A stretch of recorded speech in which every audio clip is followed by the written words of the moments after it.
It began not with a proclamation, but with a sealed envelope one quietly removed from Queen Elizabeth II's private archives and delivered into Prince Edward's hands. What he uncovered inside wasn't meant for public eyes. Not yet. Palace staff noticed the shift immediately. Tighter security, hushed corridors, and Edward, usually the quiet sentinel, suddenly at the center of something far more explosive than anyone had anticipated. Before we go deeper into what this really means for the royal family, make sure to subscribe so you don't miss a single update. The moment itself was deceptively quiet, almost routine to an outsider, yet those familiar with the inner workings of the House of Windsor would later describe it as deeply unusual. Access to the late Queen's private archive collection had always been restricted to the most trusted hands, a sealed ecosystem of documents, letters, and directives accumulated over decades of reign. And yet, on that particular morning, Edward was granted entry under circumstances that, according to whispers circulating among palace administrative circles, carried an urgency rarely seen.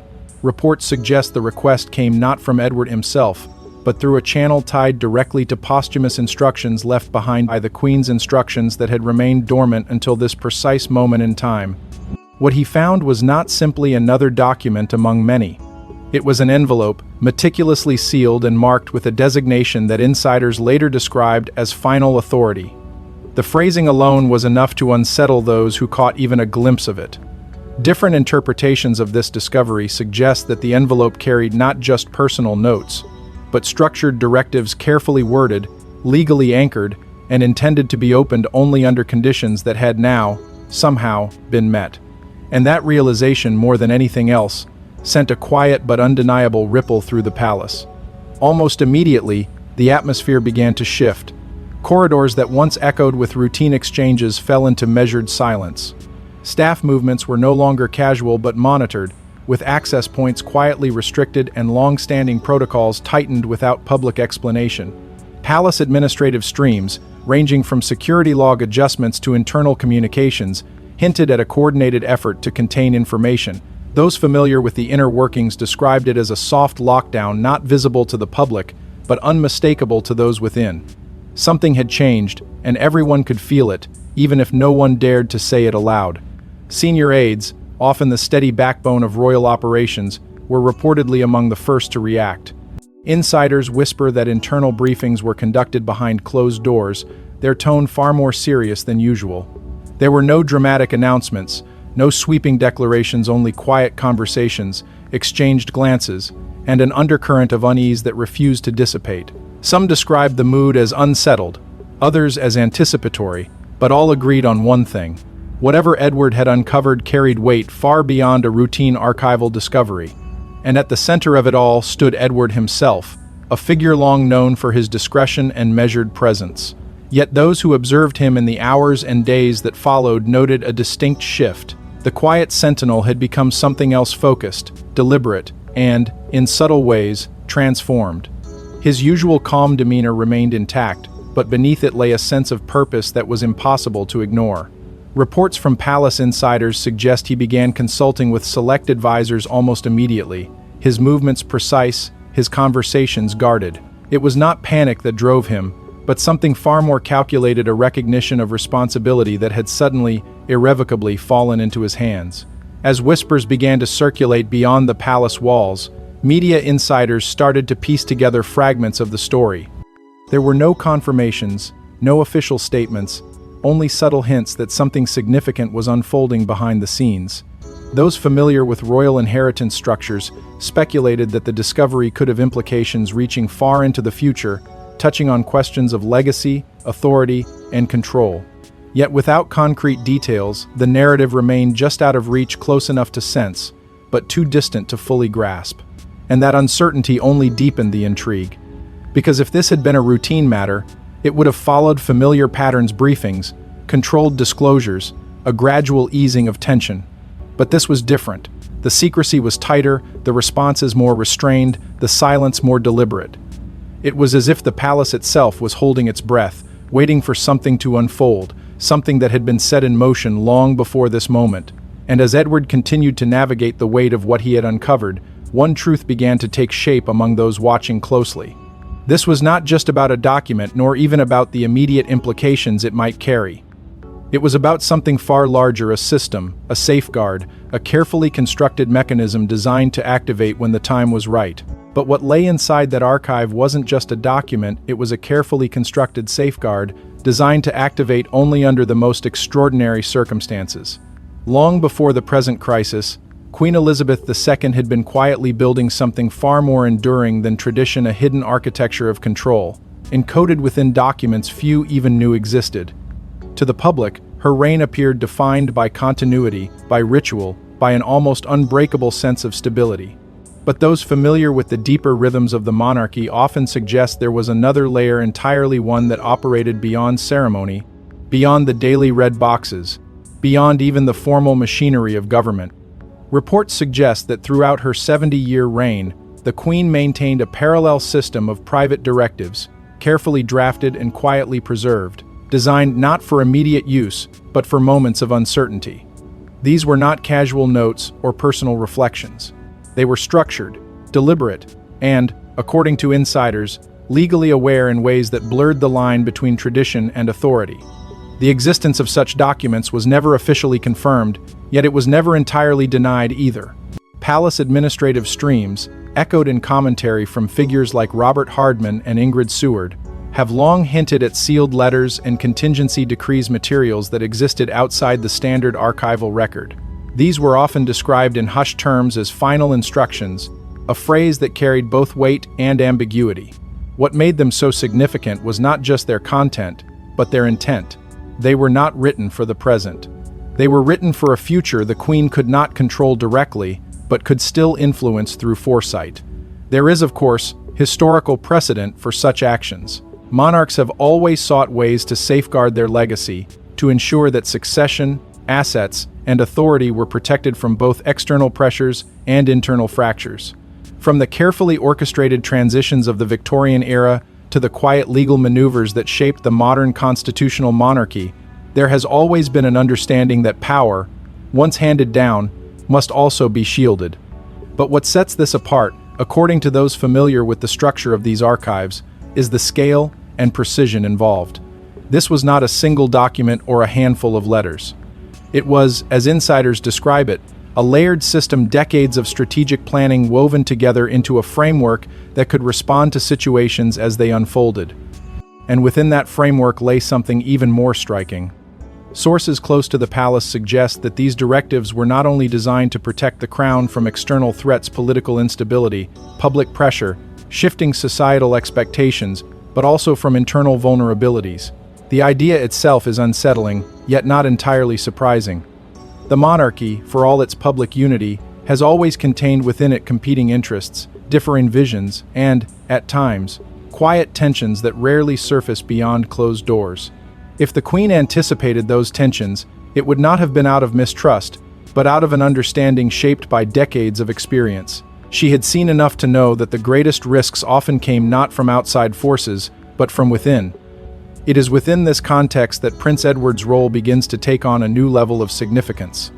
Long regarded as the quiet sentinel, the steady figure who operated away from the spotlight, Edward was, according to various interpretations, uniquely positioned for this moment. His reputation for discretion, his deep familiarity with the administrative workings of the crown, and his distance from the more visible conflicts within the royal family all contributed to a perception of reliability. Insiders whisper that if anyone were to be entrusted with navigating such a complex and sensitive framework, it would be him, not because he sought power, but precisely because he did not. As he began to examine the contents of the archive, what emerged was not chaos, but structure. Each document appeared to connect to another, each directive reinforcing a broader intention.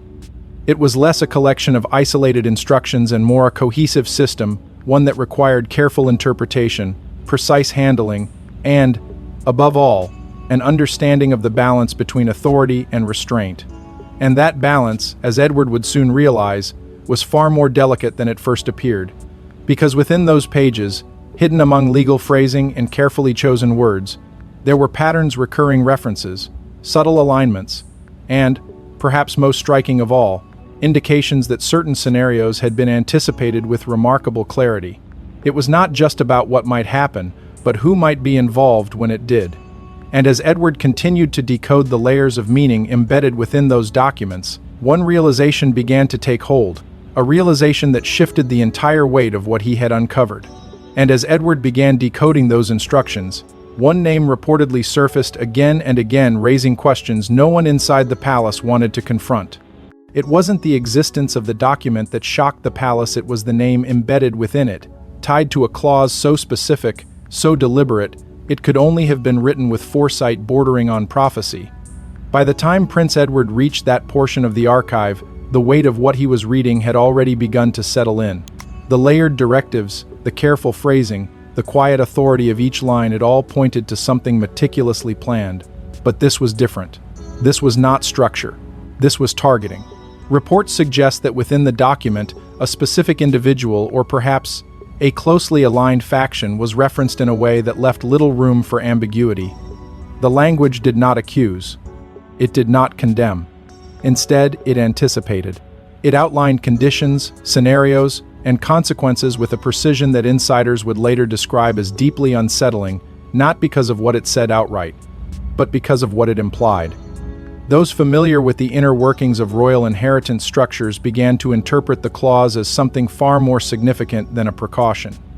It was, according to various interpretations, a contingency tied directly to influence who could access certain assets, who could exert authority over key decisions, and, perhaps most critically, who could be prevented from doing so. The phrasing itself was said to be unusually firm, rooted in legal frameworks that extended beyond tradition into enforceable boundaries.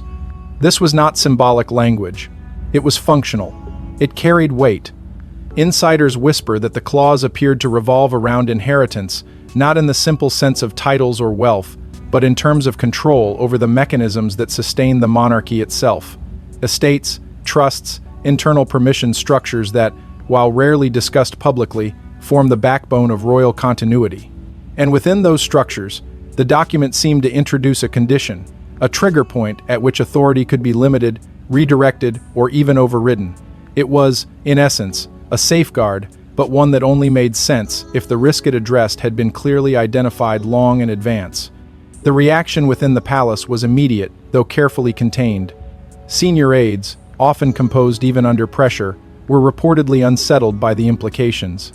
Different interpretations of internal briefings suggest that the discovery sparked a level of concern rarely seen in recent years. Not panic, but something quieter, more controlled, a recognition that the document was not hypothetical. It was actionable. And that realization carried consequences no one had fully prepared for. Edward, known for his measured approach, did not act impulsively. Instead, reports indicate that he moved quickly but deliberately, consulting with a select group of legal and constitutional advisors. These were not routine consultations. Sources close to the process suggest that the discussions centered on interpretation, what exactly the clause allowed, what it required, and, perhaps most importantly, when it could be invoked. The complexity of the language demanded precision, and Edward, as the emerging guardian of these directives, understood that any misstep could have far-reaching effects. As these consultations unfolded, subtle shifts began to appear within the broader royal structure. They were not announced, they were not explained, but they were felt. Access to certain internal processes became more restricted. Decision-making pathways, once straightforward, grew more layered. Insiders began to notice a quiet recalibration, as if the system itself was adjusting in response to something unseen. And beneath it all, a tension began to build, not overt, not confrontational, but present. Unavoidable. Because if the document was correct, if the clause had been written with such precision for a reason, then the implications were no longer theoretical. They were immediate. They touched on real relationships, real authority, real power. And while no names were spoken publicly, those within the palace did not need them to be. The pattern was becoming clear, and with it came a growing sense that something long anticipated was beginning to take shape. Yet even as the weight of the discovery settled in, one detail stood out above all others. The document did not stop at identifying the risk. It did not merely warn or suggest caution. It went further. It provided direction. Clear, structured, and unmistakable. But the document didn't just identify a risk, it outlined exactly what needed to happen if that risk ever became real. Within days of the discovery, something long dormant appeared to stir a protocol, buried in the Queen's final directives, quietly activated under Prince Edward's watch. It did not arrive with fanfare or formal announcement. There was no declaration, no visible shift that the outside world could immediately grasp. And yet, those operating within the inner framework of the monarchy began to sense it almost instantly. Reports suggest that what Edward uncovered was not merely a set of instructions, but a coded directive, something designed to be recognized only by those who understood its language. Insiders have since referred to it, in hushed and carefully measured tones, as a protocol, a word that carries with it both authority and inevitability. It implied action. It implied movement. And most of all, it implied that the moment for hesitation had already passed. Edward, long regarded as the quiet sentinel, now found himself at the center of a process that demanded precision and restraint in equal measure. Sources close to the palace suggest that his first steps were not public, but deeply strategic. He began coordinating with a select circle of senior royals and trusted advisors, individuals whose understanding of constitutional nuance and royal precedent allowed them to interpret the directive without distortion. These were not broad consultations. They were focused, deliberate, and conducted under a level of discretion that reinforced the gravity of what was unfolding. Each conversation, each decision, seemed to align with a structure already laid out long before this moment. And then came the changes, subtle at first, almost imperceptible, but undeniably deliberate. Administrative processes within the palace began to shift, not dramatically, but with a quiet consistency that suggested careful orchestration. Access permissions were reviewed, internal pathways adjusted, and long-standing routines recalibrated. Palace administrative streams, from estate management to internal record-keeping, reflected a tightening of control that could not be dismissed as coincidence. It was, according to various interpretations, the beginning of a recalibration, one that prioritized containment over openness, precision over flexibility. Legal oversight, in particular, appeared to intensify. Reports indicate that estates, trusts, and title structures that form the backbone of royal continuity were placed under increased scrutiny. Documentation was revisited, permissions reassessed, and in some cases, quietly restricted. This was not about public image. It was about internal control. Those familiar with the duchy frameworks and royal asset management began to note a pattern, a consistent alignment with the directive Edward had uncovered. It was as if the system itself was being fortified, layer by layer, against a threat that had already been anticipated. Perhaps most telling were the restrictions that followed. Access to certain royal properties and archival records, once governed by established protocol, became noticeably tighter. Insiders whisper that permissions previously granted as a matter of course were now subject to review, their continuation no longer guaranteed. It was not a complete shutdown, but it was enough to signal a shift. Something had changed, and the boundaries were being redrawn in real time. Within palace circles, a phrase began to circulate quietly, cautiously, but with increasing frequency: controlled containment. It was not an official term, but it captured the essence of what was happening. This was not a reaction driven by panic or urgency. It was measured, deliberate, and, above all, contained. Every action appeared calculated, every adjustment aligned with a broader intention. The protocol was not being rushed, it was being executed. And yet, for all its precision, the process carried an undercurrent of tension that could not be ignored, because containment, by its very nature, implies something that must be contained. And as the layers of control tightened, the question that lingered unspoken but ever present was not whether the protocol would succeed, but what exactly it had been designed to prevent. The answer, it seemed, was already beginning to surface, not through declarations or confirmations, but through the subtle, undeniable effects of the actions being taken. The palace was shifting, quietly, methodically, and with each passing moment, the impact of that shift extended further beyond the walls where it had begun. Yet as the protocol unfolded behind closed doors, its consequences began to ripple outward, affecting more than just paperwork.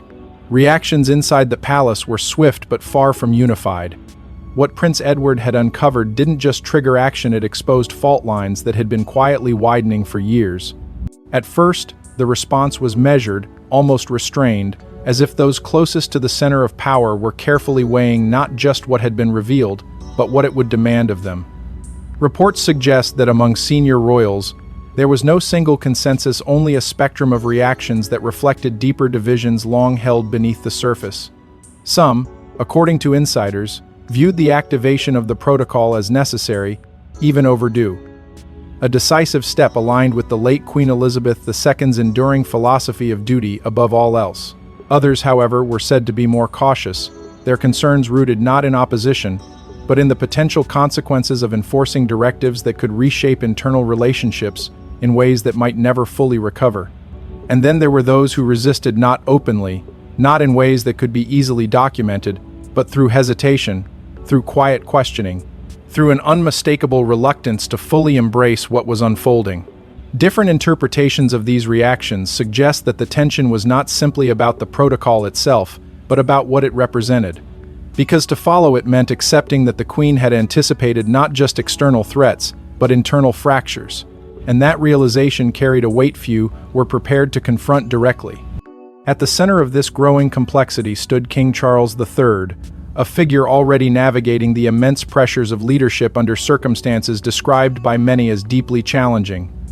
Sources close to the palace indicate that he was drawn into a series of private consultations, his role shifting from observer to mediator almost overnight. These were not routine discussions. They were, by all accounts, intense, layered, and at times emotionally charged.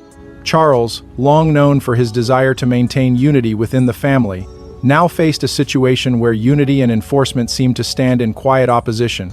Because enforcing the Queen's directives was not a neutral act. It carried implications, real, immediate implications for individuals and factions within the royal structure.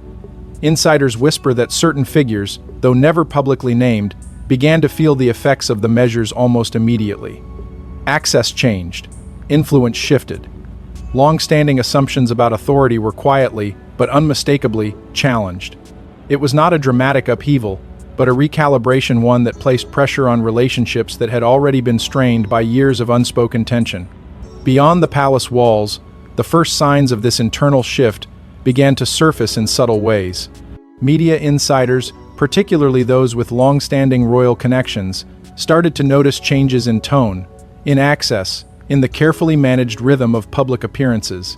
There were no official statements, no confirmations, but the pattern was there for those who knew where to look.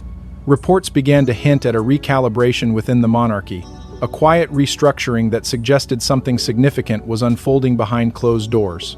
Names like Robert Hardman and Ingrid Seward surfaced in commentary, their observations cautious but pointed, reflecting a growing awareness that the story was larger than any single event. And yet, despite the mounting speculation, the palace maintained its silence. There were no denials, no clarifications, only a steady, deliberate refusal to engage with the narrative taking shape beyond its gates. This silence, far from calming the situation, only deepened the intrigue. Because in a system so carefully managed, silence is rarely accidental. It is chosen. It is controlled. And in this case, it seemed to serve a purpose that extended beyond simple discretion. Inside, the strain continued to build, not through open conflict, but through the quiet, persistent pressure of decisions that could not be undone.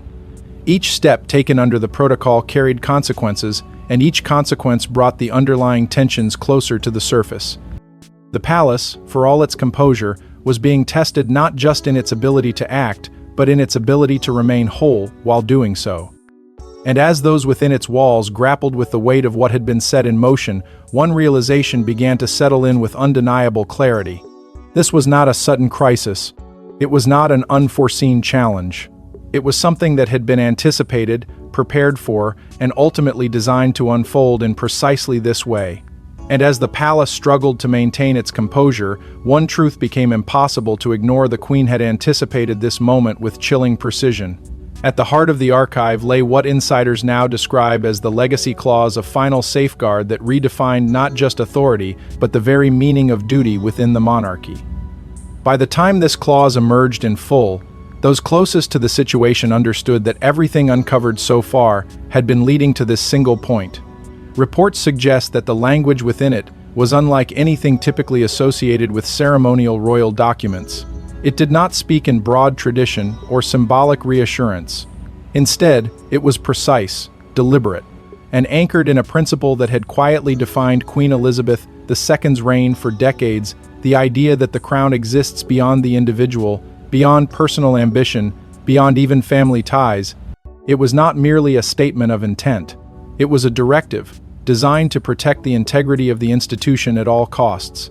Insiders whisper that the clause was constructed with a singular purpose: to ensure that the crown could not be reshaped by personal interest, no matter how influential or well-positioned the individual might be. It reframed authority not as a privilege, but as a responsibility, one that could be limited or redirected if it strayed from its intended path.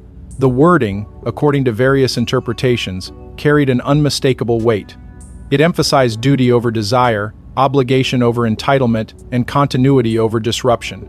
It was, in essence, the Queen's final assertion of control not over people, but over principles. What made the clause even more striking were the mechanisms embedded within it. This was not a passive safeguard. It was active, structured, and enforceable. Reports indicate that it outlined a combination of legal, symbolic, and institutional tools designed to ensure compliance. Legal frameworks tied to estates and trusts could be adjusted or restricted. Symbolic authority access, representation, presence could be quietly redefined. Institutional processes, often invisible to the public, could be recalibrated to align with the clause's intent.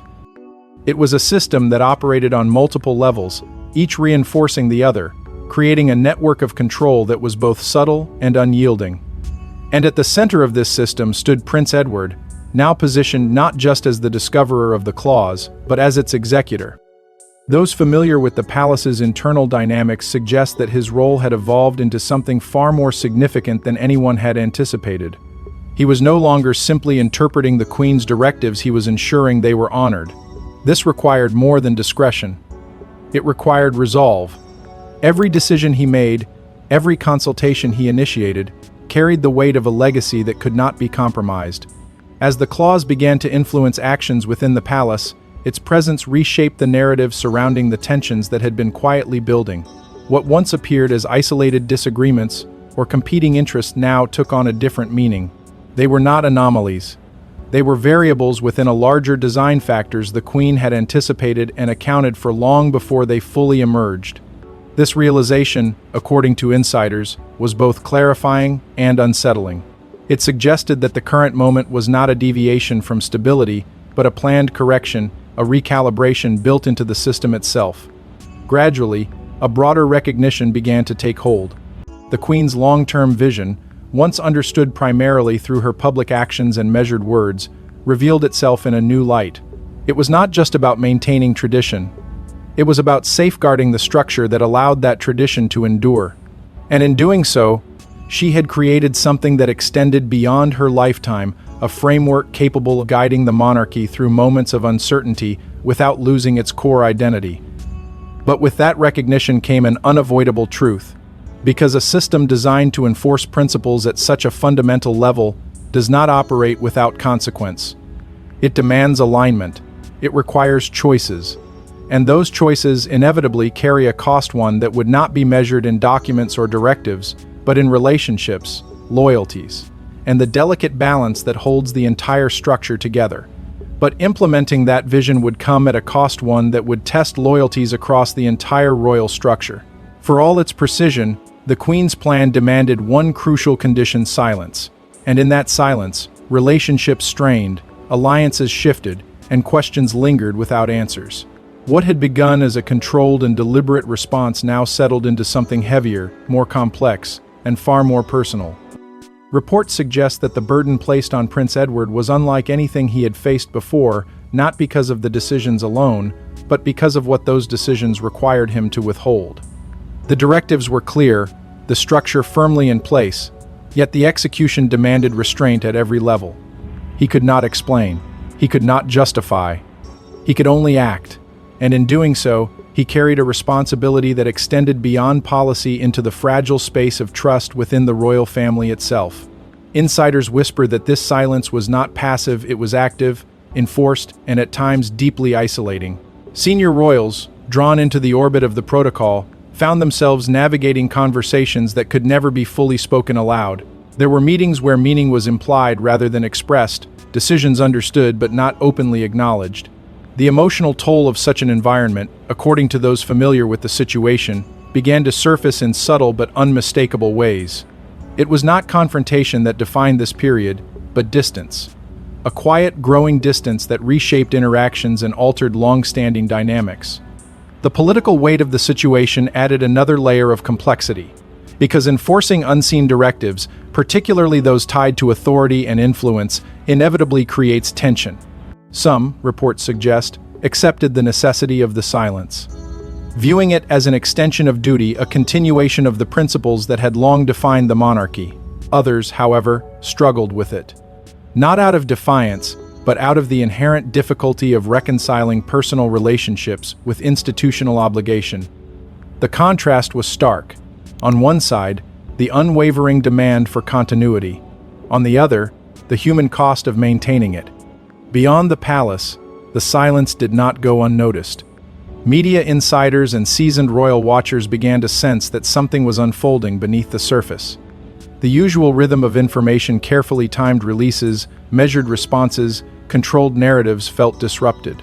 In its place was a noticeable absence, a reluctance to engage that only deepened curiosity. Figures like Robert Hardman and Ingrid Seward, often attuned to the subtleties of royal communication, hinted at underlying shifts without making direct claims. Reports began to circulate, cautious yet persistent, suggesting that the monarchy was navigating a moment of quiet recalibration. Public appearances, too, carried a different weight. There were no overt signs, no explicit acknowledgments, yet those watching closely noted a change in tone. Interactions appeared more measured, expressions more controlled, the ease of familiarity replaced by something more guarded. It was not dramatic, but it was present, a subtle indication that beneath the surface, the balance was shifting. And for those attuned to such nuances, it raised more questions than it answered. The challenge, at its core, was one of balance. How to maintain transparency in an institution built on public trust, while simultaneously honoring directives that demanded absolute discretion. It was a paradox with no simple resolution. The palace, according to insiders, chose its path, carefully maintaining its silence not as an act of avoidance, but as a deliberate strategy. There would be no confirmations, no denials, no engagement with the speculation. Only continuity, only composure. And yet, silence has a way of revealing its own truths. Because in the absence of words, actions take on greater meaning. Each decision, each subtle shift, each carefully controlled interaction began to paint a picture that could not be entirely obscured. The outcome, though unspoken, was becoming increasingly clear to those willing to look beyond the surface. And yet, even in silence, the outcome was becoming clear. The balance of power had quietly, irrevocably shifted. What began as a sealed envelope had become something far greater, a silent restructuring of power, guided not by reaction, but by design set in motion long before. By now, the implications of what Queen Elizabeth II had left behind were no longer confined to whispered conversations or carefully guarded documents. They had taken shape, subtly but decisively, within the very framework of royal governance. Reports suggest that the directives uncovered in those private archives were never intended to disrupt the monarchy, but to refine it, to reinforce its foundations at a moment when they were most vulnerable. What once appeared as isolated actions now revealed themselves as part of a broader recalibration, one that prioritized stability over sentiment, structure over spontaneity. At the center of this transformation stood Prince Edward, no longer simply the quiet figure working behind the scenes, but a central guardian of a legacy that demanded both precision and resolve. Insiders whisper that his role had evolved in ways few could have predicted. He was not leading in the traditional sense, nor was he seeking visibility. Instead, he had become something more enduring, a custodian of intent, ensuring that the Queen's final safeguards were not just understood, but upheld.